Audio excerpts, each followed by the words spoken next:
What is popping, y'all, everybody? It's a man, Cloudboy Bales, and welcome to another episode of Whistle Sports Weekly, where today's episode, obviously, we talk about the Packers' promising victory against the I almost said St. Louis, Arizona Cardinals. The Packers go to 4-2, where they are 2-1 at home this season, and the Arizona Cardinals drop to 2-4. This was in what you'd call nothing was going right for the Cardinals. Pretty much mostly everything was going right for the Packers. This was a very great game. And I felt like, everybody really did their job today.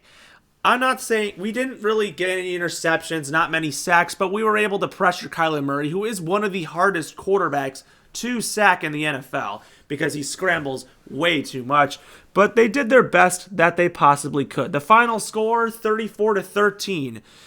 We were up 24-0, but we allowed 13 unanswered points, and then we kind of went out from that and then, took over. But there was a lot in this game I did like. There was a couple things that I wish didn't happen, but you know what? I think we played to the best of our ability. Jordan Love, I think it's fair. We're giving him game ball today. I mean, he played up to his best ability.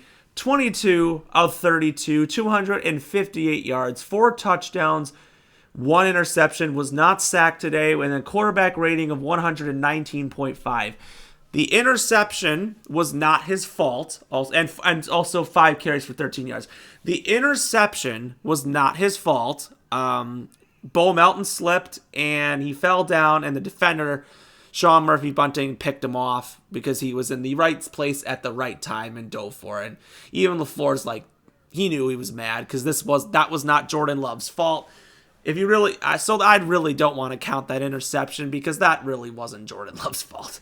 But you know what? Everybody played to their best of their ability. Josh Jacobs, 18 carries, 62 yards, and 3 catches for 28. Emmanuel Wilson, 7 carries for 54 yards and 1 catch for 19.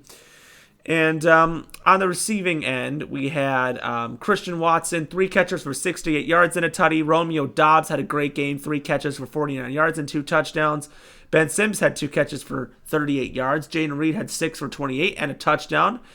Tucker Kraft had 2 for 13. Dontavian Wicks had 1 for 9 before leaving the game with an injury. Bo Melton had 1 catch for 6 yards and 2 carries for 27 yards. We even saw Chris Brooks had 4 carries for 21 yards.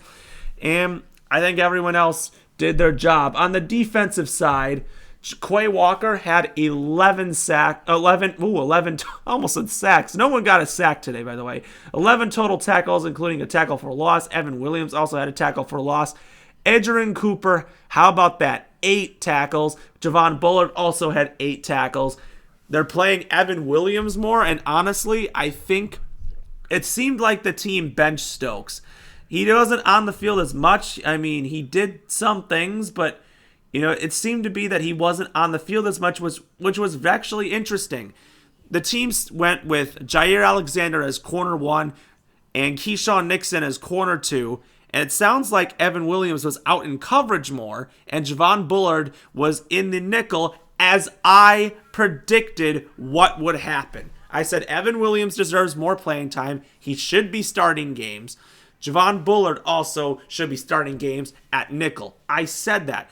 He's a great tackler, and I'm like, Nixon is actually having a good enough season to be a starting corner, and I think Eric Stokes, I said he was going to get benched. I knew that would happen, and that's what I think is very important. Couple fumbles.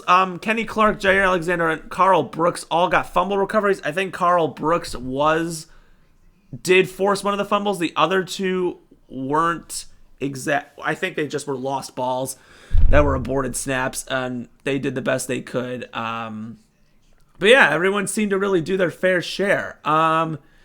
The kicking game was the only thing that kind of upset me. Drayden Narvison still missed another field goal. And that's just, we went 2-3. I'm not going to sit there and say that, OMG. But I want to give him time, but it's like I'm already giving up on him. It's like, it's unfair for me to even say this just to begin with. But yeah, the only things that kind of were down was Brayden Narvison, has not been as confident as he he has been in practice. And I think that is a reason why he is struggling. I think it's fair to say that for the least. That's that, as I can say. On the other hand, Arizona didn't really seem to have that great of a day. No sacks allowed, but I guess Kyler Murray was running around too much. 22 carries, 32 yards, 214 yards, and a touchdown.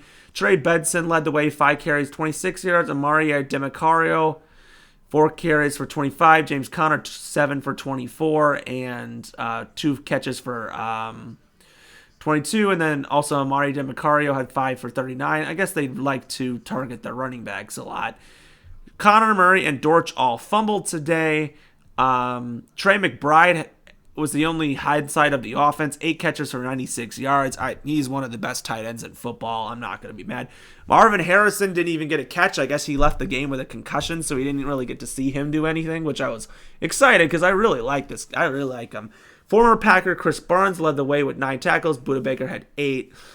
And not much sacks. And then, of course, as I mentioned, Sean Murphy-Bunting had the interceptions. And Chad Ryland was 2-2 from field goals. And we only punted 1 time today.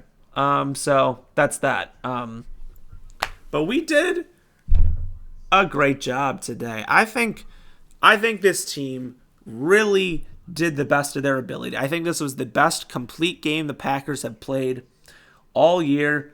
I think the offense is slowly coming together. The only downside, I think, was the interception that really wasn't an interception and another missed field goal. But other than that, I think this was our most complete game. We definitely got a win against a team that I know we can win, and I think that's very important. So that's that. Looking at our division right now, our division is just unbelievable. I mean, Vikings did not play. They were on bye, and they're obviously still undefeated. The Lions kicked the living piss out of the Cowboys. I mean, the Lions, well, I think the final score was 47-9. That's how bad the Cowboys look today. And unfortunate news for the Lions. I guess Aiden Hutchinson suffered a gruesome injury that forced him to get surgery, so it's likely he's out for the year. I don't see him coming back. But that is a huge loss for the Lions, especially their he's the heart and soul of their defense, and that's going to be brutal for them. And the Bears, also with another win, go to, I think they're 4-2 also. But yeah, the Bears are a dominating win against, Jacksonville. But let's let them play some real teams. But yeah, our division's really good this year. Oh boy. But it's going to be, I mean, literally, I think they said our record is like 17-5. I mean, that is insane. Our division is like competitive as heck this year. As I predicted. But yeah, that's crazy stuff. Yeah, a lot of crazy stuff happened, but hopefully these injuries aren't significant. Wicks left the game with an injury, but they said it's something minor. A lot of people kind of left. I think they're getting rid of Jaden Reed as the punt returner because he looked like he almost got injured on a punt return, and he came back in the game and he was okay, but I'm starting to think, and then I saw Keyshawn Nixon back there, I'm starting to think it's time to get Jaden Reed off special teams. He is wide receiver number 1. I think it's pretty clear. I think it's smart to get him off of there and put someone else in there. That's why I think they went with Nixon.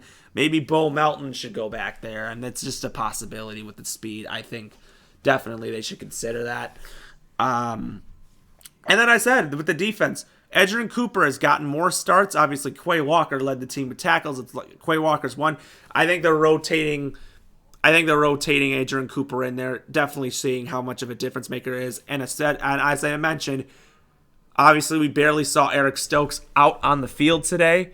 And, Keyshawn Nixon got way more snaps because he's actually been doing a lot better as a number 2 corner, which is crazy to even think about. And they moved Bullard to the nickel, and Evan Williams is actually starting at safety, which he should have. That really should have been the case after how well Evan played last week. I can't imagine. I think the defense is slowly starting to come together. It's a lot better than it was last year. Definitely, our new defensive coordinator has is making a huge difference, I think, with the defense. Obviously 3 forced fumbles that all led to turnovers today. No interceptions, unfortunately. The 6th straight interception. The streak ends at 5 interceptions in a game. That ends for McKinney, but honest to God, I barely saw Arizona throw down the middle of the field, and I don't think they want to. I mean, they just want to avoid Xavier McKinney as all possible. And that's honestly good stuff you want to hear. Everyone was healthy. Good to see Christian Watson and Jair Alexander back this week. Hopefully Devontae Wyatt can come back soon. And otherwise, great victory. Next week, the Packers host the red-hot Houston Texans. They are one of the most dangerous teams in the league. CJ Stroud's having a great, fantastic year. So this will be a great game at Lambeau Field. Once again, a noon game. And obviously, more to talk about later. Great victory for the Packers today. If you like what you see, comment below, subscribe with your thoughts. And as always, we will see you next time. Go Pack, go.